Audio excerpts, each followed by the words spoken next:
On November 10th, 2022, a group of fishermen were at work in the port of Huacho, a city in the Lima region of Peru. Amidst their routine, they were drawn to the gathering of scavenger birds nearby. Intrigued, they decided to investigate. What they stumbled upon was nothing short of horrifying. A detached finger in the sand, still adorned with a silver ring. The unsettling finds didn't stop there. Scattered in the vicinity were further remains, stripped of its internal organs, seemingly with intent. This case almost defies comprehension. A series of gruesome discoveries in Peru reveal a dark underbelly of human trafficking and the lengths people will go to fulfill this grisly demand. Blanca, a woman who went into the digital realm in search of love, instead found herself ensnared in a real-life nightmare. It's brutal. But before we dive in, I want to let you know that I make videos weekly. So if you want to see my next one, please drop the video a like and subscribe if you are new. It really helps me out. Thank you.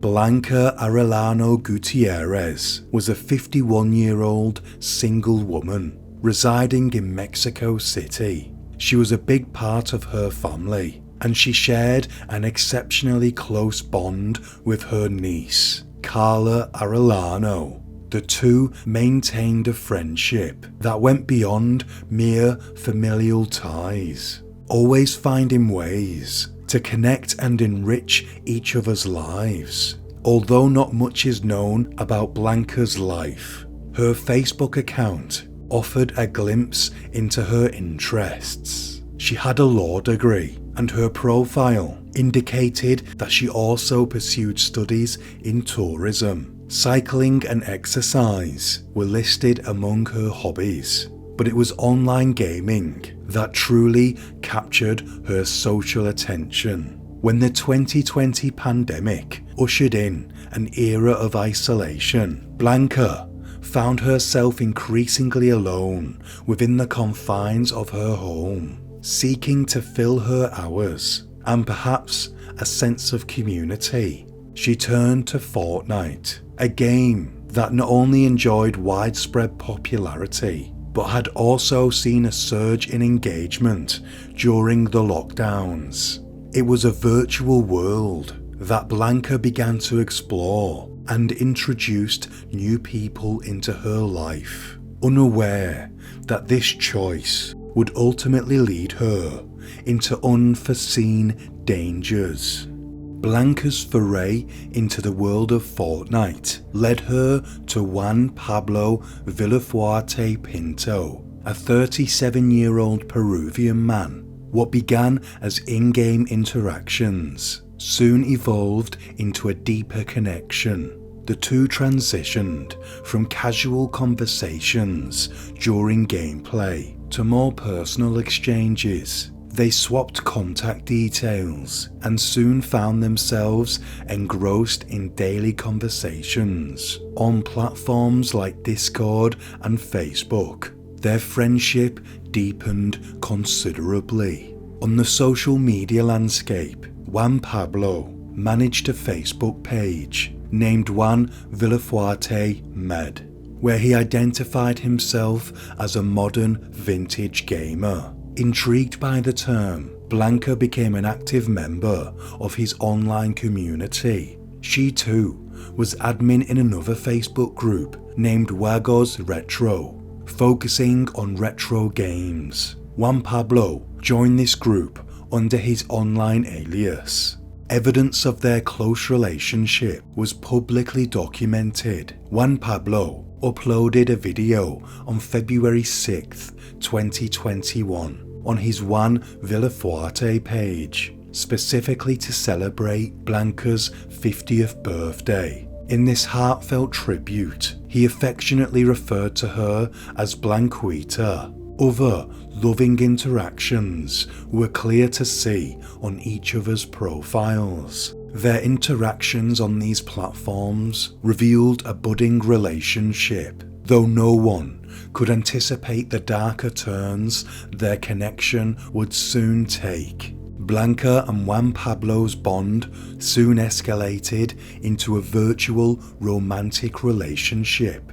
Blanca confided in her niece, Carla, expressing just how much she was in love with Juan and her desire to not just be emotionally with him but also physically. Living in Mexico City while Juan resided in Peru presented an obvious challenge, but the emotional attachment they developed over the 2 years seemed too precious to abandon. In January 2022, the couple had initially planned for Juan to visit Blanca in Mexico, but the plan ultimately fell through for undisclosed reasons. Months later, driven by a potent mixture of love and impatience, Blanca decided to take matters into her own hands. Financial constraints were a concern. Blanca was not in the most secure financial state.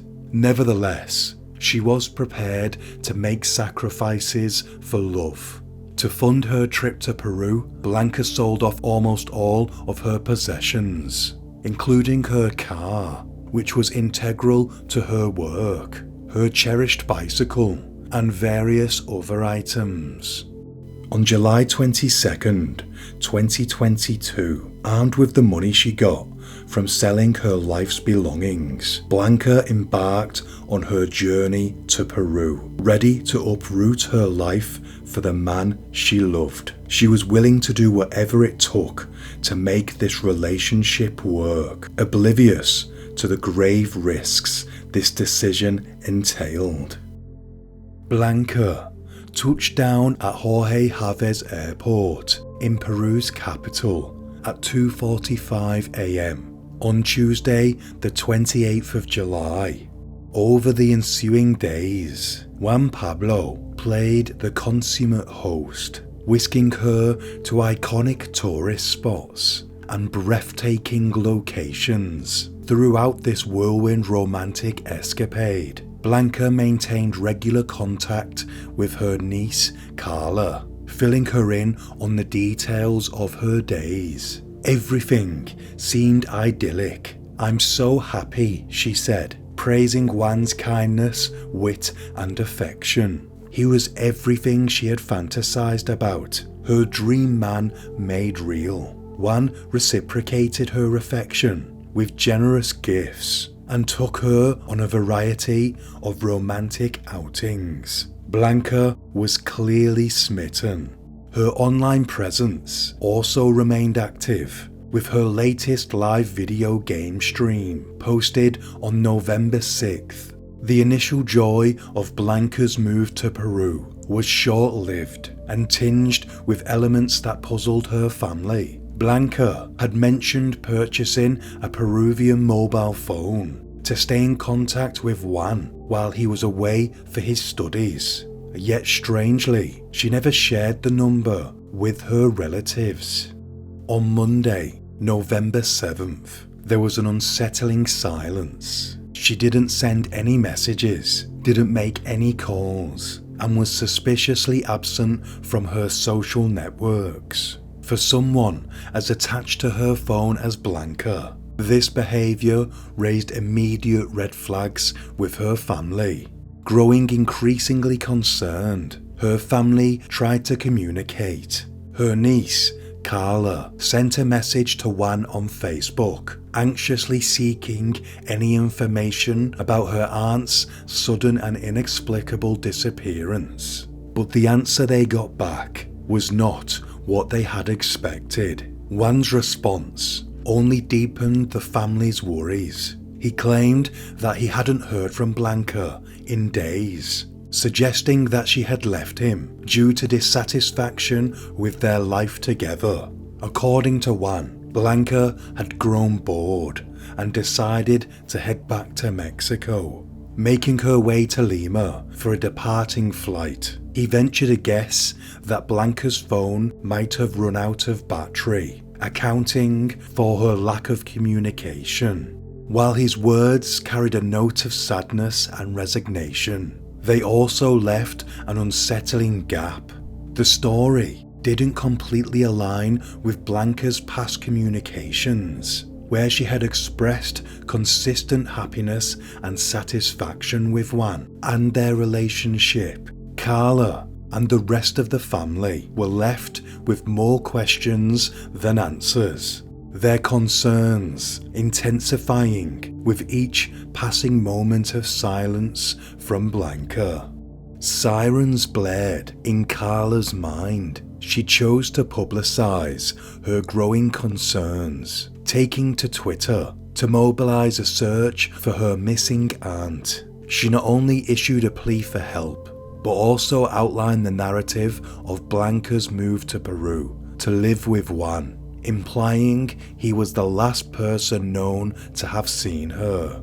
It was a thinly veiled accusation, pointing to Juan as potentially knowing more than he was letting on. The social media plea gained traction rapidly. Prompted by the online outcry, the family officially filed a missing persons report. At this time, the Peruvian police had little to act upon. Blanca was an adult, and there was no concrete evidence to suggest that a crime had even taken place.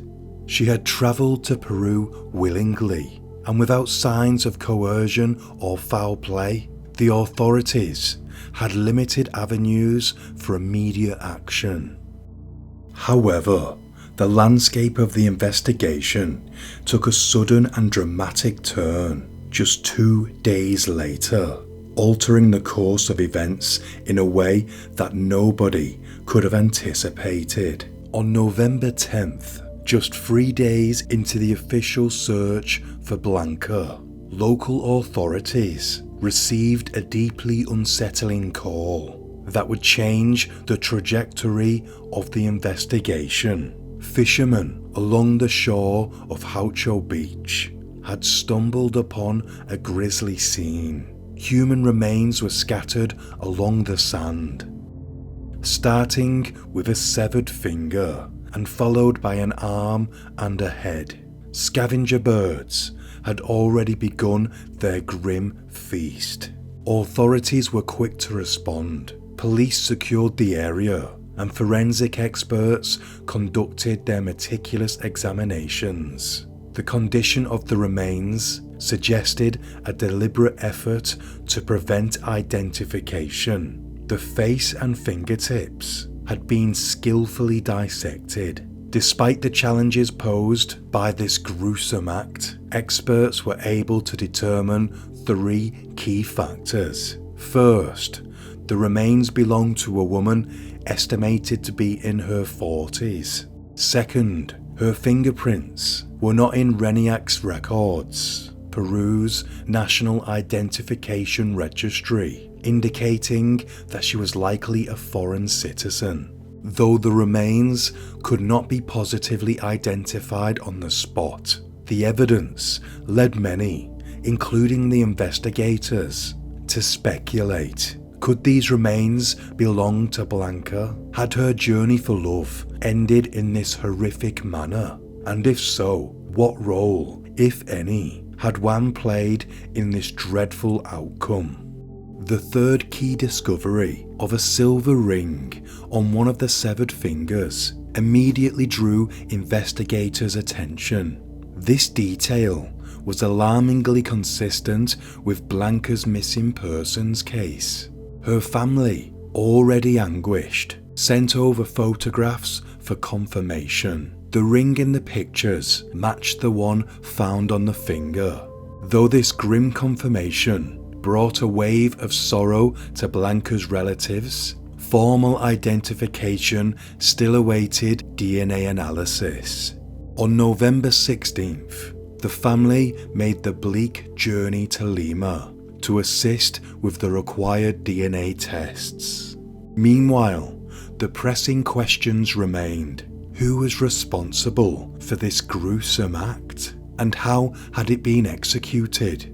The prevailing theory was that the murder occurred elsewhere and the dismembered remains were subsequently discarded on the beach. Then another shocking discovery unfolded on November 11th. At the dry mouth of the riverbed at Trelios Beach, police found a decapitated torso that unmistakably belonged to the same dismembered body found days before. Chillingly, all internal organs had been surgically removed. It was a good, clean job, and the person who made those cuts had to be someone with some medical knowledge, and one had been studying medicine.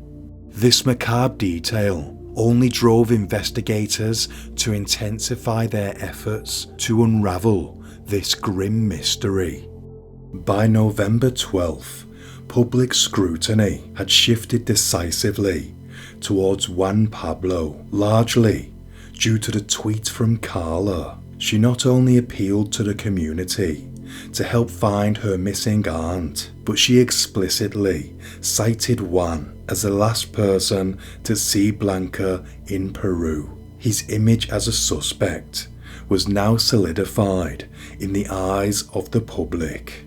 Juan Pablo attempted to deflect these allegations by taking to social media. He said Blanca was a homeless person in Peru, describing himself as a kind-hearted person who offered her money and shelter. He also dismissed their relationship as romantic, saying that Blanca was mentally unstable and that she simply made this up.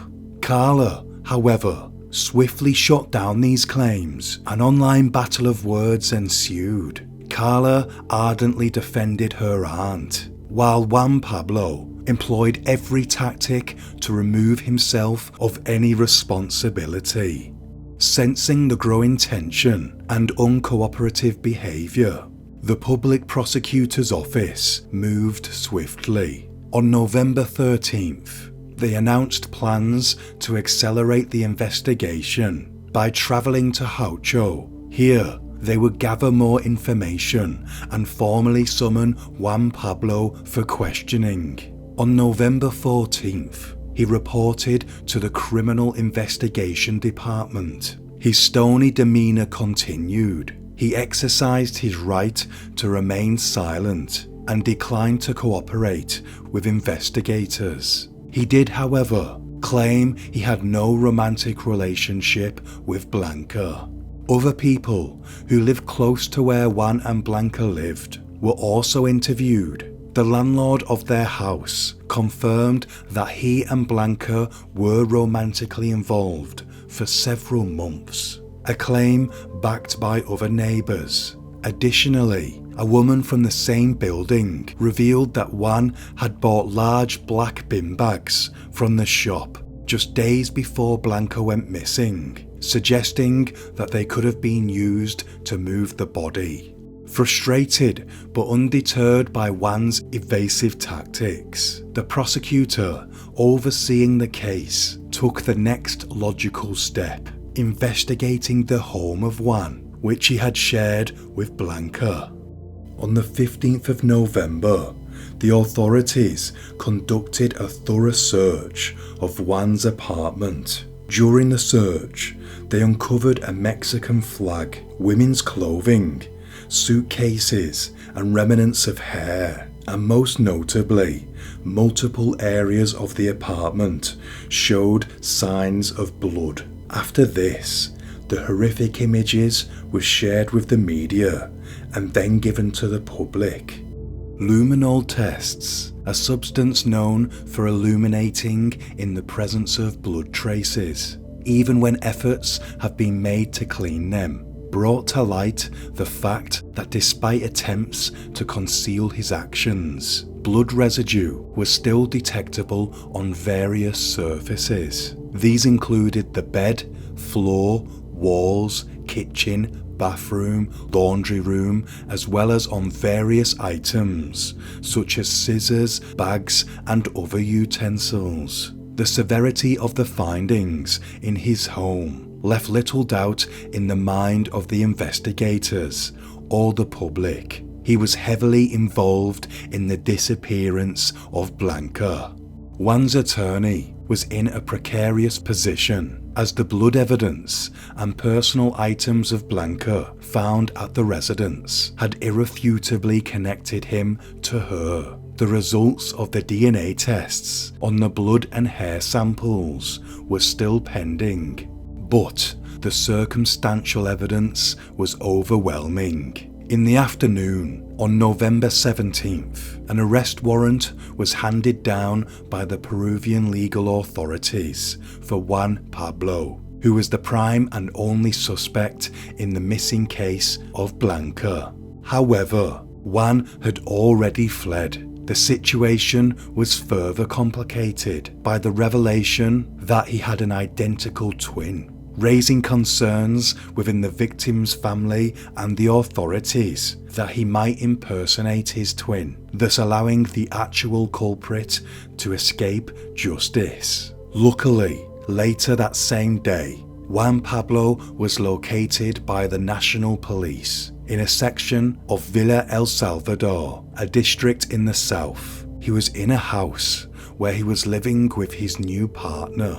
During the arrest, the officers questioned Juan to find out if he was aware of the arrest warrant against him, to which he flatly denied. He also again denied any involvement in Blanca's disappearance. He was then transported to the main office of the National Directorate of Criminal Investigation and placed under an initial 72-hour detention. Juan Pablo's life was now the main topic of conversation in the national media. He gave conflicting statements during interrogation. He said he wasn't involved with Blanca and wasn't near the area where she disappeared.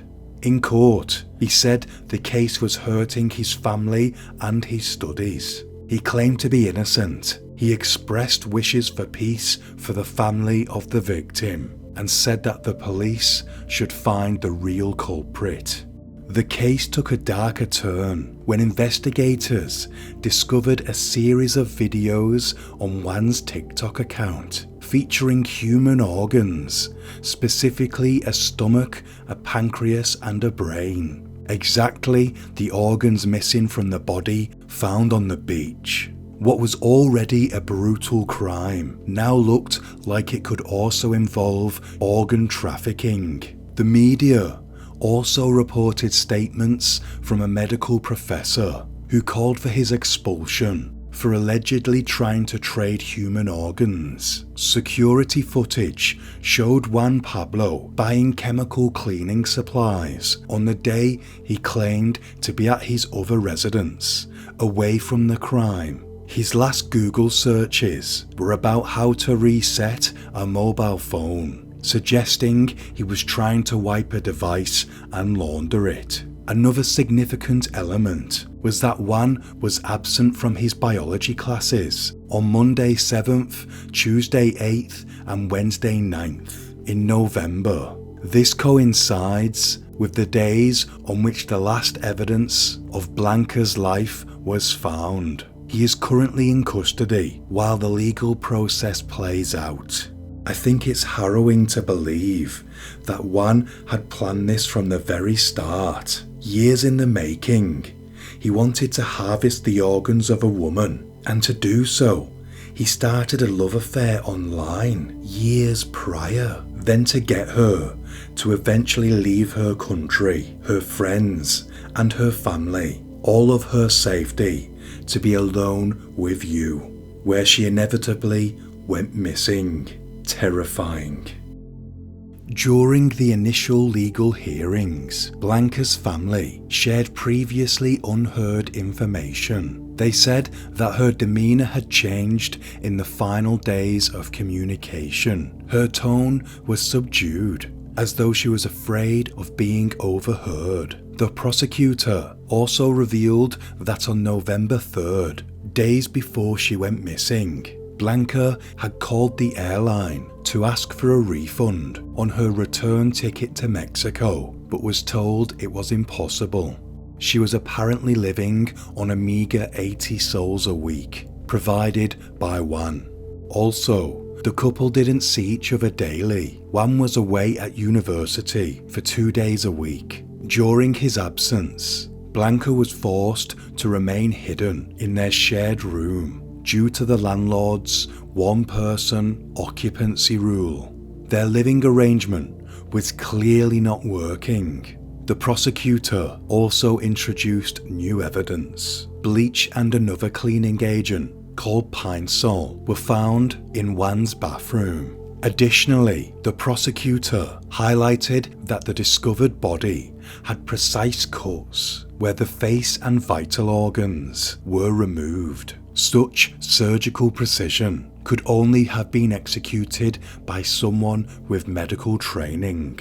Juan took the opportunity to defend himself, arguing that he was being targeted due to his medical studies. He insisted he was not in Gaucho during the days of Blanca's disappearance. As for the unsettling videos, Juan claimed that his TikTok channel was intended solely to help other students with their exams. He portrayed himself as a victim of circumstance. As the legal proceedings unfolded, forensic results confirmed that the body parts discovered indeed belonged to Blanca. Consequently, Juan's charges escalated from disappearance to murder. The prosecution's case continued to solidify. Evidence revealed that Juan had intentionally disabled the GPS on his phone to evade location tracking. But the case was far from closed. The prosecution disclosed that Juan had an accomplice in his best friend, Edison Amir Flores, who owned a cargo motorbike. On the evening of November 7th, both men were seen using the bike to buy 8 large bin bags, 2 packs of cigarettes and biscuits from a local shop near the crime scene. 30 minutes later, Juan informed his landlord that he'd parked a motorbike in the building's hallway. The following day, he purchased disinfectants and subsequently stopped attending his university classes. Although Edson admitted to these actions, he denied any knowledge of a murder. But by this point, the case against Juan had amassed more than 60 pieces of corroborating evidence. Faced with overwhelming weights of the facts, Juan decided it was time to come clean. The accused admitted that he was in the city of Gaucho at the time of the crime. Juan said he arrived on the 6th of November at the room he shared with Blanca. He rang the doorbell, but nobody answered. This was inconsistent with the version given by his friend. Juan emphasized his cooperation with the police from day one. He also complained about the harsh conditions of his detention, including sleeping on the floor next to criminals and not being able to bathe. However, these statements did little to sway the court's opinion. On November 22nd, Juan Pablo was ordered to be held in custody for 9 months as the prime suspect in the murder of Blanca Arellano. In a letter, Juan expressed that he didn't want his family to suffer further or be treated like an animal himself. His defense team filed an appeal for his release, arguing that the evidence against him was insufficient. However, the judge disagreed and that Juan posed a significant flight risk. On November 23rd, Blanca's family set up an altar to remember her. Through her niece Carla's Twitter account, they confirmed that the body found on the beach in Gaucho was that of her aunt. Images of white floral arrangements were visible as Carla urged Peruvian authorities to ensure justice is served in her aunt Blanca's murder. She hopes the trial sets a precedent for punishing those who commit such crimes. Carla also expressed gratitude to the media and the authorities to keep Juan Pablo behind bars. This one has been truly sickening. The brutal behaviour and the sheer disregard for human life. Truly abhorrent. Thank you for watching. Until next time, stay sane.